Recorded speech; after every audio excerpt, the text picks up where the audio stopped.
Next, Governor Rauner is joined by Department of Corrections officials at the Logan Correctional Center in Lincoln as he signs a bill that will focus on the needs of female prison inmates. This runs about 25 minutes. Well, we'll get started. Good morning. Thank you all for being here at the Logan Correctional Center. We deeply appreciate that. I am John Baldwin. I am the director of the Illinois Department of Corrections, and it's my pleasure to introduce to you Representative Tim Butler, who has this area in his district, and we're really honored that he could be here this day. So, Representative Butler, the floor is yours. Thank you, Director, and it's certainly a good day to be here, and it's an honor for me to represent Logan and Lincoln Correctional Centers in the General Assembly. This is a big deal today, really. And the first thing I'd like to say is to thank the staff here at Logan for the work that you do to really run an exceptional facility here at Logan.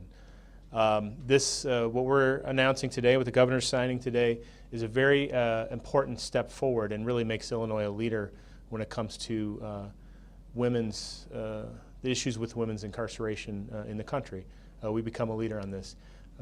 Creating a women's division and making decisions based on gender-informed decisions and trauma-informed decisions are a very important component of trying to move forward in a positive direction with our incarceration system in Illinois. And I know she was expected to be here, but I give a lot of credit to Representative Stratton, Juliana Stratton, who has become a friend of mine and has helped me become educated on these issues as well. I don't have a background in law enforcement, I don't have a background in corrections, so I need a lot of help when it comes to understanding the issues, and she's been very helpful in understanding those issues. So lastly, let me say to the governor, thank you for being back in Logan County and back at Logan Correctional Center. You have become a true leader. You have promised to make changes to our correctional system, to make changes to our criminal justice system in Illinois, and you've carried through on those promises, and today is one of those big steps forward. So, Governor, thank you for what you're doing, and I appreciate the work that you've done, and keep it up. So, thank you very much. Thank you. Good morning. Today is a very good step forward for the people of Illinois as we restore justice into our correction system. Everyone makes a mistake in life, everyone deserves a second chance in life, and we need to do everything we can to help those who've had an error in their ways but have served their time to come back and lead productive lives and help their families and the children of our ladies who are served here to have productive lives as well. We today in Illinois are now the nation's leader in helping women who've served in the correction system come back and lead productive lives. We are setting the national standard. We are creating a women's division that's separate from the men's division so that we can customize the services for women who are in the system. We now are going to have a head of the women's division. We are going to have special programs, special services, special facilities, because women respond differently to incarceration than men do. Women have different issues. Most women in the correction system are mothers and the primary caregivers for their children, unlike many of the men in the correction system. And women have different social interactions and different needs than men. And we need to understand that, we need to respect that, and we need to support the women who would like to lead productive lives after their time here to achieve those goals and those dreams for themselves and for their families. In Illinois, like many states, almost a third of the women who've served in our correction system have come back into the prison system within 3 years. We want that should not be the case. We should bring that number down dramatically.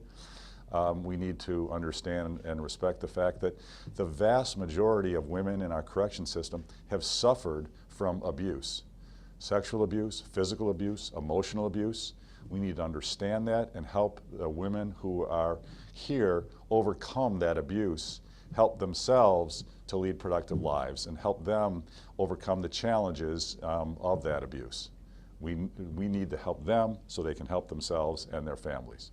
Women are fundamentally different in that regard than most men in the correction system. We need to understand the gender differences so that we can help those ladies have a better future. That's what this bill does. Very proud to sign this bill. It was done on a bipartisan basis, and it was the recommendation of the Criminal Justice Reform Commission that we established early in my administration. It was one of the first things I did as governor, because we want to bring more justice and fairness to our correction system. Illinois is now a national leader. I understand that many other states are studying us and are beginning to emulate us in this step. We're very proud of this step. And I'm very proud to sign this bill. And if I could ask a favor for the ladies who are with us today, could you come up and stand with us while we sign this bill? I think it would be nice to celebrate this step together. Thank you for that. Everybody can have a pen that actually was part of the bill.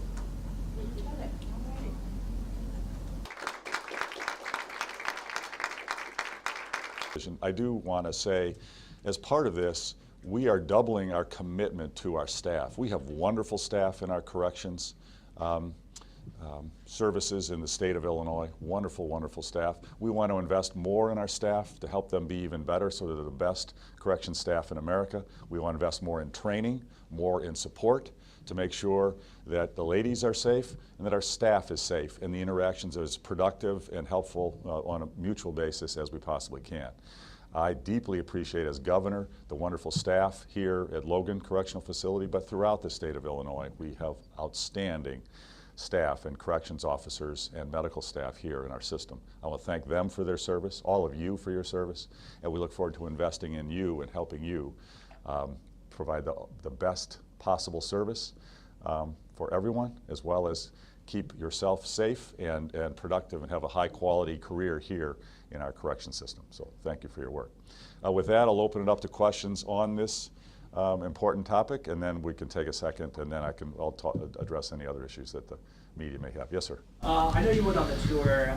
Was there anything that surprised you or interested you while you were on this specific tour? Well, I wouldn't say surprises, but I'm excited to see the investments. You know, we're trying to change the facility itself, make it a more welcoming, more supportive, emotionally supportive place. We want to help the ladies who are here, as well as the staff, be in a place where it's emotionally and physically supportive of improvement and a quality living day to day. Correction shouldn't be just about punishment. It should be about helping to recover and learn and grow as a person, and then lead productive life after serving here. That should really be the goal. So we want to change the nature of the facility to being focused on punishment. And you know, I've been in many corrections facilities, both as governor and prior to being governor, and many of them often can be dark or restrictive and not a place where it's possible to grow or feel good or make progress mentally, emotionally, physically. So we want to try to change that culture and that physical appearance, and I applaud the changes that I saw made in this facility. What specific programs will you be implementing? Oh, there are many. I don't know, Director Baldwin, or would you like to talk about some of those? It's all about customizing the services for the women. They're the primary caregiver. The significant majority of the ladies here are parents, are mothers, with primary responsibility for their children, how they can interact with their children and make sure that their families are well supported during this process, critically important, but also make sure that the ladies here are getting help with addiction issues, any mental health issues, but also training, job training, vocational training, career training. And I walked through some of the classrooms where cosmetology and hair care, as well as other types of career capabilities are being offered here, so the ladies who've served can immediately come out and get an income and lead productive lives. But I'll let Director Baldwin comment some more. Well, thank you for your question, because it does fundamentally fit where the Illinois DOC is going. And all this is based on the governor's challenge to us to improve our outcomes in Illinois corrections. We started about two years ago GIPAS, Gender Informed Practice Assessment, which is a really hard look at what we do in Illinois corrections for the female offender. That has led to some fundamental changes, and I'll sort of give you the high-level overview. I'll have two other people come up and speak, and they will identify themselves so you get an understanding, a much more deeper understanding of what we are doing here. But we acknowledge that women serve time differently than men. You heard the governor speak about it very, very appropriately. We have taken that reality and changed virtually everything we are doing, and we're going to make more changes. We need better outcomes. You heard about jobs. There's a life skills reentry center. One's at Kiwanee, and one's going to be opening up at Murfreesboro, and one's going to be here. We're going to give them not only the what normal sort of job training, but also some different kind of job trainings. We're talking about welding and possibly some manufacturing experiences. Something where the people who live here can go out and get not just a living wage, but a real living wage. And we're trying to drive all of those things simultaneously. And the two people responsible for that will be speaking to you next. So Carolyn, if you could start, and then Glenn after that. Sure. I'm Carolyn Gursky. I'm the Chief Public Safety Officer for the department, and I've been overseeing the women's facilities for the past year and a couple months. And during that time, we've worked really hard at trying to bring some programming that is gender responsive, it's trauma informed, it's culturally appropriate, it's strength based for the women, and it's holistic in its nature. And some of those programs are national programs that are evidence based, such as this program that you guys were witnessing today, which is the House of Healing. We have Beyond Trauma, Violence and Victimization, we have Moving On, and Seeking Safety. Some of those are nationally led courses that are evidence-based and recognized nationally by places like the National Institute of Corrections. And we've brought those to Logan for the women, and because we believe in treating the women and treating the issues and the challenges that they come to prison with. They come to prison for very different reasons.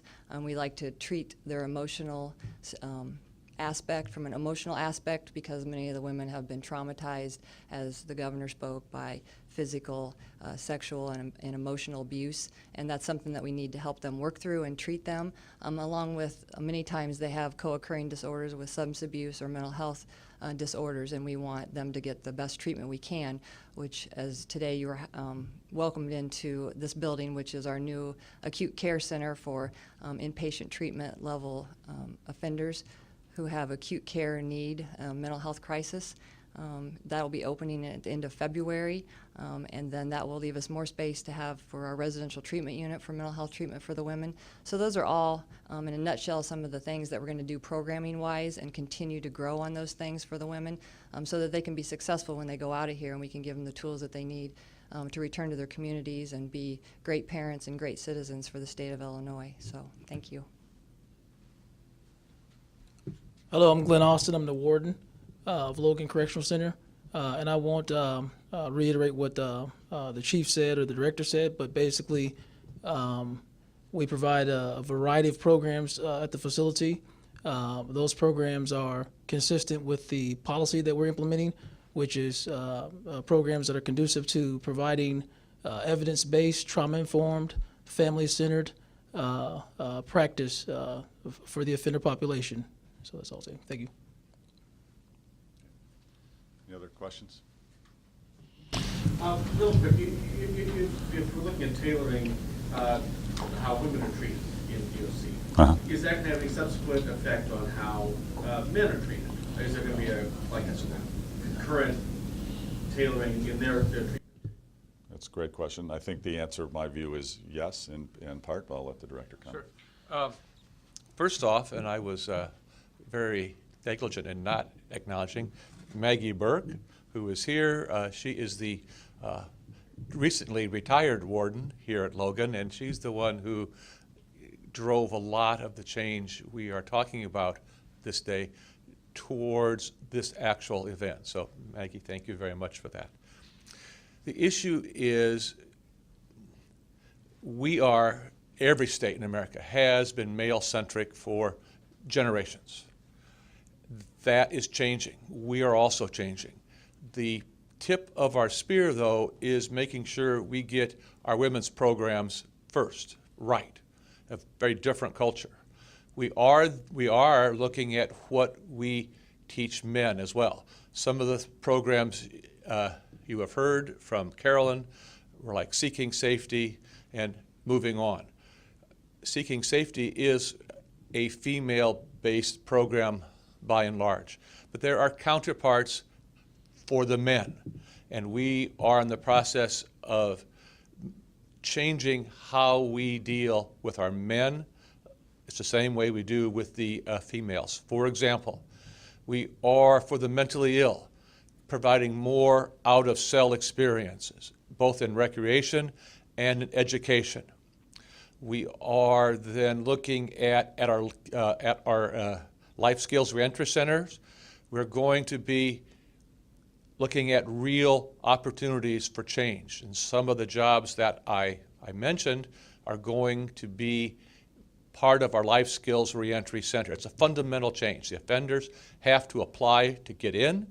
There is a screening committee, and they are selected. We are also, for the male side, we have partnered with Harvard University to do a study on our outcomes, how we deal with offenders, particularly through the life skills reentry centers, which will be opening up here in the not too distant future. So we are making very fundamental changes both on the male side and on the female side. What you're seeing this day, though, is our culmination of a 2-year effort for the females here. Thank you. Any other question on this topic? So again, your mental health kind of, you guys were sued over a year ago for not providing accurate health care. So you guys are focusing on trauma and out-of-cell experiences specifically for mental health. Is that accurate? Yeah.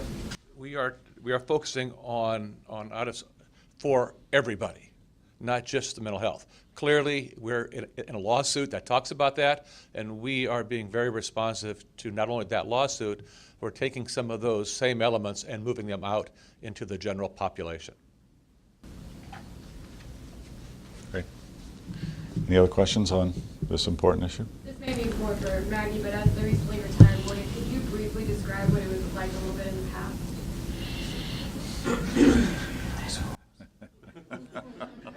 Welcome to my world.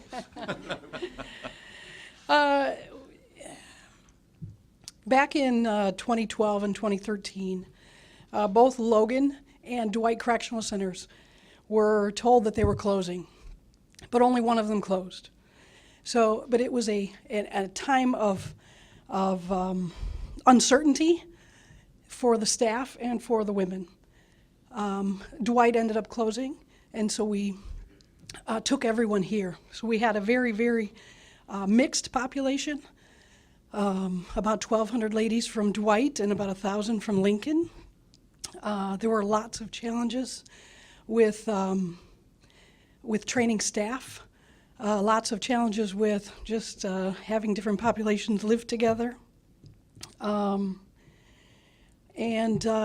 just absorbing those two worlds. Men and women who were accustomed to working with male inmates, and then women who had spent a greater portion of their adult life at Dwight Correctional Center, had lost connections there with staff and with their families. So it was a very mixed bag here, very volatile in some cases. The population has a little more challenges than the male population because of previous trauma. So it's been very important for us to train our staff in trauma and how to manage that, how to identify it, and how to talk to people differently to get better results. The Board of Education has now said that if the General Assembly doesn't take proper action, there could be some consequences financially for every school district. Were you aware of any of these consequences prior to taking that action? Yes, absolutely. In fact, we discussed this with the State Board of Education. That trailer bill was designed to correct some inadvertent mistakes in the original bill. That's the reason the trailer bill passed, but they left out, again, inadvertently they made a mistake and left out what I'm now told is maybe a couple hundred schools that should be eligible for the tuition tax credit scholarships that are inadvertently not eligible. We asked ISB if they could change their policy to implement them. They said no, there's a process and a policy in place. So I did an amendatory veto to correct that mistake, because really that's denying an educational opportunity to some students and to some schools that provide high quality education. I hope the General Assembly will very quickly act on my mandatory veto. There should be no issue. The General Assembly is coming back in the next 2 weeks. They could take that action. I hope they do. Governor, will you be reaching out to Senator Menard, who was the sponsor of the bill? I know our team has had some discussions with the senator. The changes are very straightforward, and in fact the mandatory veto change that I put in is supported by a number of legislators. So I just hope that they can move quickly. They're not in session right now. They're not in Springfield with me. I hope they come back and take it up quickly. Is there any reason that you didn't wait to make this change separately, that you attached it to the trigger bill? Well, if that waited and didn't get taken up, then those schools, couple hundred schools, and many students would have had to miss an entire year, and actually it would have had an even more impact. Those students don't get the scholarship this year. Very hard for them to get in subsequent years, so it may have impacted them for 4 years of their high school career, as an example. So quick action on that was important, just like quick action in taking up the rest of the trailer bill is important. That's why I hope the General Assembly will act promptly.